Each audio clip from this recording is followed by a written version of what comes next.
உலகத்தை எதிர்க்கத் தெரிந்தவர்கள் பலர். ஆனால் தன்னைத்தானே எதிர்க்கத் தெரிந்தவர்கள் மிகச் சிலர்.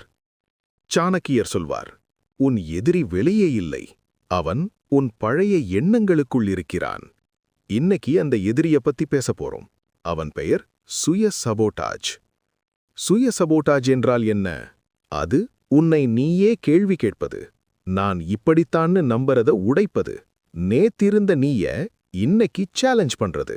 இது கலகமில்லை, இது புரட்சி இல்லை, இது சுய பரிசோதனை. சாணக்கியர் இன்னொரு விஷயம் சொல்வார், கேள்வி கேட்காதவன் அடிமை, தன்னை கேள்வி கேட்காதவன் உயிரோட இருக்கிற சடலம். பெரும்பாலான மனிதர்கள் வாழ்க்கைய வாழறதில்லை, வாழ்க்கைய ஃபாலோ பண்ணறாங்க.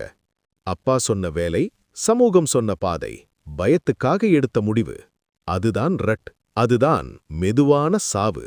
ஒரு உதாரணம் பாரு. நீ ஒரு சக்சஸ்ஃபுல் லாயரோட மகன். உனக்கு சட்டம் பிடிக்கல, ஆனா ஈஸின்னு அதுல போற. பணம் வரும், மரியாதை வரும், ஆனா உன் உள்ள மனசு தினமும் செத்து போகும். சாணக்கியர் சொல்வார், சமூகம் கொடுத்த பாதையில் வெற்றி கிடைக்கும், உன் பாதையில்தான் வாழ்க்கை கிடைக்கும்.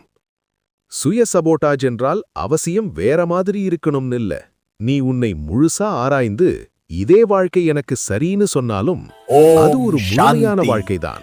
பிரச்சனை என்னன்னா பெரும்பாலானோர் ஆராயவே மாட்டாங்க. சாணக்கியர் கடைசியாக சொல்லும் வரி, உன்னை நீயே உடைக்க துணிந்தால் உன்னை யாராலும் உடைக்க முடியாது. இன்னைக்கு ஒரு கேள்வி கேள், நீ வாழ்கிறாயா அல்லது பழக்கத்தால உயிரோட இருக்கிறாயா?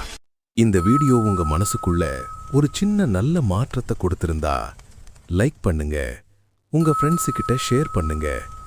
இப்படிப்பட்ட வாழ்க்கையை மாற்றும் கதைகள், மோட்டிவேஷன் வீடியோஸுக்கு மாத்தி யோசி லைஃப் ஈஸி சேனலை சப்ஸ்கிரைப் பண்ண மறக்காதீங்க. மாத்தி யோசி.